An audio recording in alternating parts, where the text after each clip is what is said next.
In the summer of 1971, a psychology professor recruited 24 completely ordinary college students. They were screened specifically for being mentally healthy, with no history of violence or instability. Then he divided them randomly into two groups. Half became prisoners, half became guards. Within 36 hours, one prisoner was having a complete psychological breakdown, screaming and sobbing uncontrollably. By day 5, guards were forcing prisoners to clean toilets with their bare hands and stripping them naked as a punishment ritual. The experiment was supposed to run for 2 weeks. It was shut down after 6 days because it had spiraled completely out of control. For 50 years, this study has been taught as proof of something deeply uncomfortable about human nature, that the right situation can turn anyone, including you, into someone capable of real cruelty. But here's what most retellings of this story leave out. The real story might be even more disturbing than that. It's August 1971. Stanford psychology Professor Philip Zimbardo wants to test one specific question. Does prison brutality come from the personalities of bad guards and difficult inmates? Or does it come from the situation and the roles themselves, regardless of who's placed into them? He recruits 24 male college students through a newspaper ad, paying them $15 a day. He carefully screens out anyone with psychological instability, criminal history, or medical issues. These are, by every measure available at the time, simply normal, well-adjusted young men. A coin flip randomly assigns each participant to be either a prisoner or a guard. Zimbardo converts the basement of Stanford's psychology building into a makeshift prison, complete with bars on cell doors and a small solitary confinement closet. The prisoners are arrested at their actual homes by real Palo Alto police officers as part of the simulation. Then they're booked, stripped, deloused, and given numbered smocks instead of names. The guards are given mirrored sunglasses, batons, and uniforms, and almost no specific instructions on how to behave other than maintaining law and order. That detail, that the guards were given almost no formal training or specific rules, becomes central to everything that happens next. The first day is relatively calm, awkward even. Nobody is fully in character yet. By day 2, prisoners stage a small rebellion, barricading their cell doors and removing their numbered smocks in protest. The guards respond by using fire extinguishers to force them back. And from this point forward, the dynamic shifts dramatically. Guards begin enforcing punishments that go far beyond anything in the original simulation design. Prisoners are forced to do push-ups, sometimes with a guard's boot resting on their back. Privileges like bathroom access are restricted, forcing some prisoners to use buckets in their cells instead. Sleep deprivation tactics, like surprise head counts in the middle of the night, are introduced by the guards themselves, without ever being told to. About 36 hours in, one prisoner, listed in the records only as prisoner number 8612, begins to break down. He experiences what's described as acute emotional distress, uncontrollable crying, disorganized thinking, and rage. It's severe enough that he's released from the study entirely. 3 more prisoners experience similar breakdowns over the following days. Guards, meanwhile, begin developing what researchers later call de-individuation. Hidden partly behind their mirrored sunglasses, several of them appear to genuinely lose track of the fact that this is a simulation involving fellow students. They begin treating prisoners with what observers describe as escalating cruelty. One particularly harsh guard, known for his abusive tactics, oddly becomes a kind of internal standard, one that the other guards subtly compete with, rather than push back against. By day 5, Zimbardo himself is fully immersed in the experiment, not just observing it. He's later remarkably honest about this in his own writing. He admits that he had begun thinking and acting like a prison superintendent, rather than a researcher.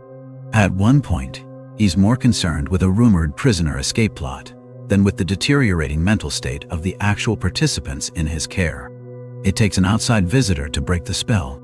A young researcher named Christina Maslach comes to observe the experiment, and she's horrified by what she sees. She confronts Zimbardo directly and asks him a question that finally snaps him out of it. Do you know what you're doing to these boys? The experiment ends the next day. Day 6. For decades, this study has been presented in textbooks, documentaries, and yes, plenty of YouTube videos. It's shown as clean, almost elegant proof of a single idea: that ordinary people, placed into a role with power, will naturally drift toward cruelty, simply because of the situation itself. But starting in the 2000s, and intensifying with archival research published around 2018, a very different picture has emerged.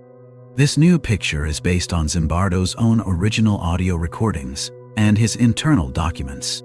The guards weren't simply left alone to develop cruelty organically. Recordings reveal that Zimbardo's research team held a briefing before the simulation even began. In it, they actively coached the guards on how to behave, encouraging them to create a sense of powerlessness in the prisoners. They even suggested specific tactics that later showed up in the experiment, like restricting privileges and deliberately creating fear. Even more strikingly, there's the guard most associated with extreme cruelty in this whole study. He was later identified publicly as a participant named Dave Eshelman. And Eshelman has openly stated in interviews that he was deliberately performing a character. He modeled it consciously on a brutal prison warden from a film he'd once seen. He did it, he says, specifically because he believed that's what the researchers wanted, in order to make the study interesting. And the famous breakdown of prisoner 8612? In later interviews, he described his distress very differently. He called it, at least partly, a deliberate decision to fake a breakdown convincingly enough to get released. He was finding the situation unbearable and wanted out. Once he realized that simply asking to leave wasn't being taken seriously. None of this means nothing real happened. People were genuinely distressed. The situation genuinely spiraled. But the clean, popular version of the story is far more complicated than it sounds. The idea that ordinary people simply naturally became cruel, purely because of an assigned role, just doesn't hold up. The participants weren't blank slates reacting to a neutral environment. They were, at least partly, performing what they believed the researcher wanted to see. Here's why I think this corrected version of the story is actually more disturbing, not less than the popular myth. The popular version tells us that situations alone can corrupt people, almost passively. Like a chemical reaction, nobody can fully control. That's unsettling. But in a strange way, it's also a little comforting, because it suggests nobody involved is really choosing cruelty. It's just happening to them. The more accurate version is much harder to sit with. It tells us that people, even ordinary college students with no history of violence, will actively perform cruelty. Consciously, deliberately. They do it because they believe an authority figure wants them to. And because they want to be seen as good, useful, interesting participants in whatever that authority is trying to study. That's not passive corruption. That's active compliance, dressed up as personality change. Here's what actually stays with me about the Stanford Prison Experiment, especially once you know the full, messier version of the story. The most dangerous part of human behavior might not be that bad situations turn good people cruel by accident. It might be something closer to this, that a lot of cruelty in the real world isn't an accident at all. It's a performance, given to whatever audience seems to be holding the power: a boss, an institution, a crowd, a camera. Because somewhere along the way, we learned that being seen as useful to power often matters more than being seen as kind. And maybe that's the uncomfortable question this experiment actually leaves us with 50 years later, once you strip away the popular myth. It was never really, could a normal situation turn you cruel? It's this: how much of your own behavior, right now, in your actual life, is shaped less by what you genuinely believe, and more by what you think the people watching you want to see.